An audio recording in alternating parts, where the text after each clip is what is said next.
Track and field is one of the most prominent and electrifying sports in our world today.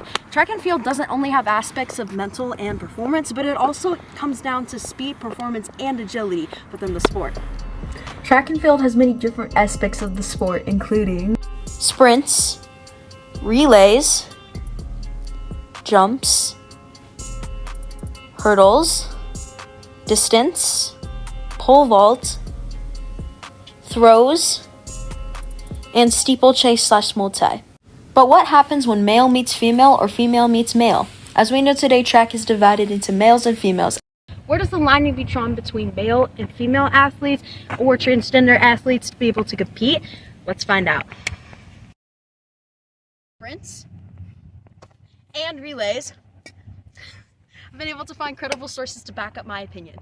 And I know that this is an opinion and you all don't have to agree with me, but I respect each other's opinions, and this is for my AP English class. Let's get into it.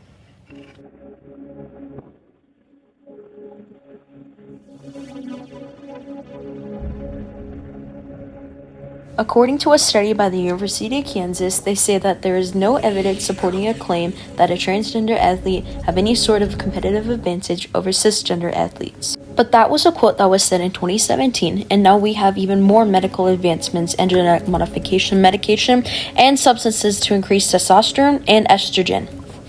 This increase in testosterone levels may increase physical performance in athletes, especially in ultra-endurance events. Transgender athletes can abuse and misuse hormone therapy and take extra hormones, testosterone or estrogen, than what they can have, automatically giving them performance-enhancing benefits when they are not being monitored. Take a look at this video where a transgender girl in Oregon won the 200-meter state title and ended up getting booed while she was on the podium. She is a biological male. Championships, a transgender athlete won the girls' 200-meter. Aiden Gallagher, who was born a male and now identifies as female, was met by boos and some applause. Aiden Gallagher.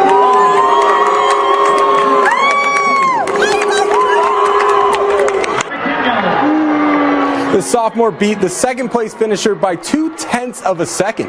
OSAA allows for athletes to compete as a boy or girl based on their gender identity. Earlier in the season, Republican state lawmakers reacted to Gallagher competing by writing to the OSAA requesting a change in rules.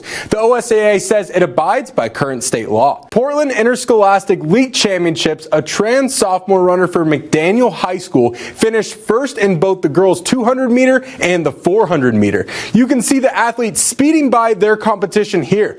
The athlete, formerly a male, is allowed to compete under the OSAA rules as a girl and will compete this weekend at state. They have the top 200-meter time in the state and the third best time in the 400-meter. Neither time would have made the podium on the boys' side.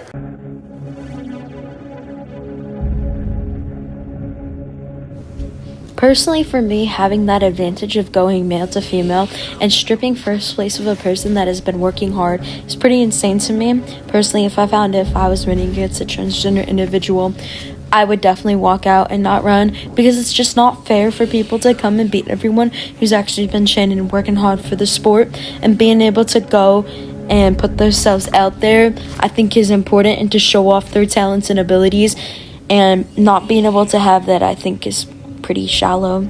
And plus, I don't want to run against a biological male. And clearly, if that transgender girl wouldn't even qualify for her times in the boys category, that should just prove how unfair it is for other people.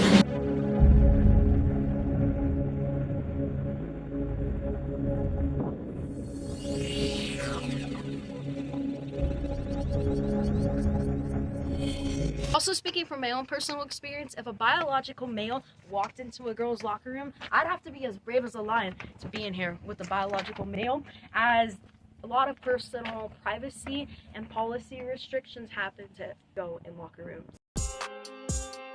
That there would be a separate transgender category. In a world of track and field athletes where people can finally feel confident that they are winning and working hard and getting their hard work paid off, if we had a separate category, I would guarantee people would actually support more of transgender athletes, because their child finally gets to have the fairness that they want to see, and the track and field athletes that worked hard could see their work pay off, and they could actually feel that sense of confidence and winning.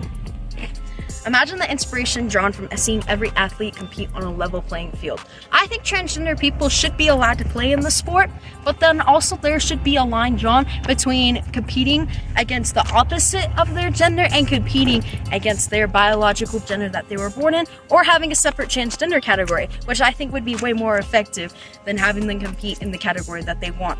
This is not about sports, this is just about human dignity and the right to compete without discrimination. We need to channel what we stand up for, and together we can change the way we see the world, and let's make our voices heard, and let's hear our actions count. Let's make things right in the sport of track and field. Here, ready? Showing who the true winner is.